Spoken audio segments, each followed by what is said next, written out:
Dat kan naktikuan, langan hanan di jay dinakdakan. Chuletas. Chuletas nga 2 kilaw. Eh, ano yan eh, kuripot. Tsaka maano siya, mapili. Sinisiguro niya na primera klase yung ibibigay sa kanya. Ay, yung kwan, atay, tsaka yung tuwalya, tsaka yung papait, yung small intestine yan, yung kwan, pino, ito, para masarap. Ayun na, yung chuletas. Ano na yun, pork na ibang cut siya eh. Kasi dito lang may cut na ganyan, chuletas. Parang yung, anya apart dyan, chuletas de. Dito sa may... Pork chop. Oo. Yung DJ linty pork chop niya de. At saka may ribs. Hindi kumpleto ang bakasyon namin dito sa La Union pag hindi kami kumain ng pinapaitan for breakfast. At ipapakita ngayon ng daddy ko kung paano ito niluluto kasi recipe niya ito. O daddy, game. Oh. Ano una? So, Oo, mainit na palayok. Mainit na palayok, lagyan ng manteka. Pag mainit Pag na, mainit na, lagyan ng bawang. bawang. Bawang Ilocos, mas masarap. Hindi kami nagtitipid sa bawang. Pag kailangan ng bawang, huwag magtipid sa bawang. At kailangan bawang Iloco. Kasi iba siya talaga dun sa imported. Pag medyo brownish na yung garlic, yung bawang, lagay na yung... Hindi pa brown din. Pag... sa nga pag baga nga Pag medyo brownish na, ilagay na yung oo. Hindi pa brown. Mahirap turuan ng daddy ko. Mas marunong siya sa lahat. Si Ma'am Jess po, kamusta po sa kusina nung mga una-unang taon po natin naturuan niya siya mag- Hindi niya ako ko tinuruan. Self-taught. Masarap magluto. Pasado. Bawat pamilya may mga natatanging recipe o kahit na yung mga ordinaryo lang pero binabalik-balikan. Tara na sa La Union para matikman ang ilan sa mga paboritong almusal ng aming pamilya. Katulad din kami ng karaniwang mga pamilyang Pilipino, mahilig kumain at mahilig ding magluto. Sarap! Ang madalas matoka sa kusina, ang aking daddy. Ang ilan ngang alam kong teknik sa pagluto, sa kanya ko natutunan. Ibabahagi namin sa inyo ang recipe ng daddy ko na pinapaitan. Pagkaing Ilocano mula sa karne at laman loob ng baka.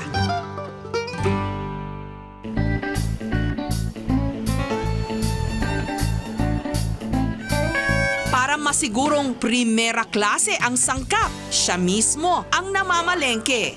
Kailangan magandang klase kaya pinipiling mabuti kasi pag matigas din yung kakainin mo eh sandali lang to lutuin. Dat kan naktikuan, langan hanan di jay dinakdakan. Chuletas. Chuletas nga 2 kilaw. Eh ano yan eh, kuripot. Tsaka maano siya, mapili. Sinisiguro niya na primera klase yung ibibigay sa kanya. Ay, yung kwan, atay, tsaka yung tuwalya, tsaka yung papait, yung small intestine yan, yung kwan, pino, ito, para masarap. Ayun na, yung chuletas. Ano na yun, pork na ibang cut siya eh. Kasi dito lang may cut na ganyan, chuletas. Parang yung, anya apart dyan, chuletas de. Dito sa may... Pork chop. Oo. Yung DJ linty pork chop niya de. At saka may ribs. Ito, konting gulay kasi puro karne yung mga lulutuin. May pangpapaitan, merong chuletas, parang pork steak. Kailangan breakfast, mas masarap. Sasalain ito.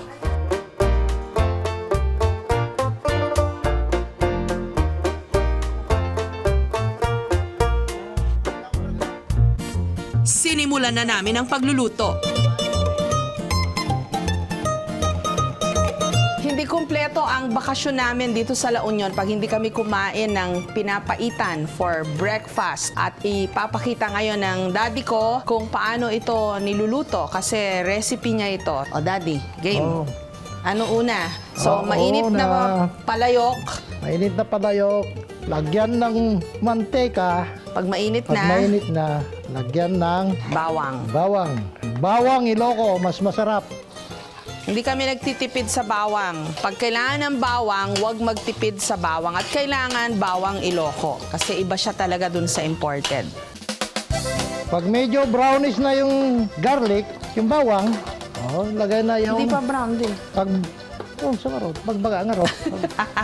Pag medyo brownish na, ilagay na yung oo. Hindi pa brown. Mahirap turuan ng daddy ko. Mas marunong siya sa lahat.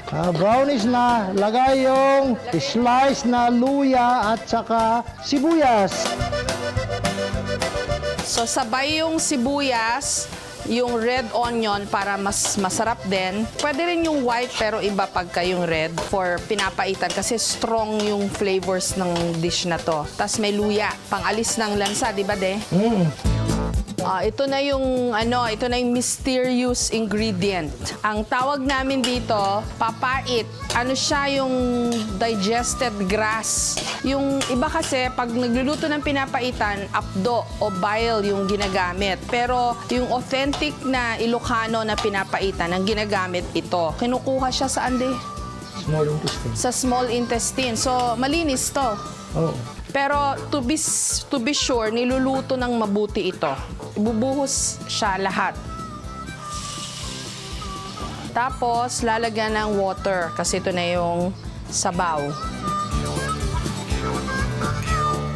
Yung iba kasi nilalagyan nila ng suka, medyo matagal lutuin yung pinapaitan nila. Ang daddy ko, mabilis lang yung pinapaitan niya. Kasi pag masyadong humaba, tumitigas. May yung mga dating linuluto ko, pero aram mo, retired na tayo eh. Tired na tayo, retarded na tayo. Ako din, retired na.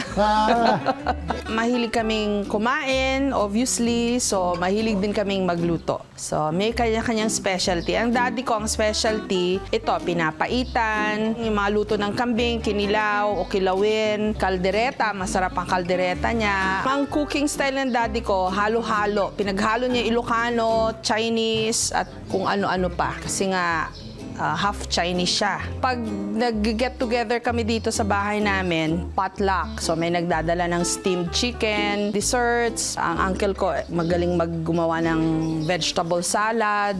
Tatanggalin natin yung bula kasi scam yun eh. Scam. Ano malya? Ano malya yan pag scam? Pork barrel scam. Scam.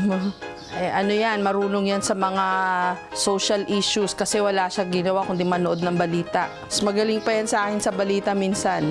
Idol mo daw ba si si Boy Logro? Oo, idol ko yan. Ganda yan. Yan, ganyan yun. Kinakawasak pa. Nag-iiwan ng kuhan, bilis-bilis. Unahin na natin yung laman. 2 kilos ng sirloin, basta yung hindi matigas na part. Tapos, tuwalya at saka liver.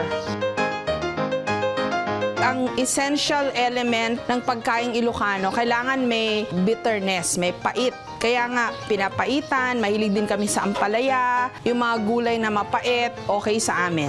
Si Ma'am Jess po, kamusta po sa kusina nung mga una-unang taon po na tinuturuan niya siya mag-luto? Hindi niya ako ko tinuruan, self-taught. Masarap magluto. Pasado. So, ang typical na almusal namin, bukod sa papaitan, ay meron kaming longganisa, recipe ng lola ko, pork tapa, recipe ng daddy ko na minana niya doon sa Chinese na lolo ko. Yung mga ayaw ng meat, merong fish, daing. Ito, daing na dalag ng dagat. Para na rin siyang pork steak. Hindi mo makikita yung cut na yan usually sa Manila or in some other places. Pero dito sa La Union, medyo common siya. Maya-maya pa, handa na ang papaitan. Kakain na tayo. Siyempre, mas masarap ang lahat ng ito kung pagsasaluhan. Siyempre, masaya. Bihira yun eh. Makakasabay mo eh. At saka mas marami akong nakakain kung ganyan.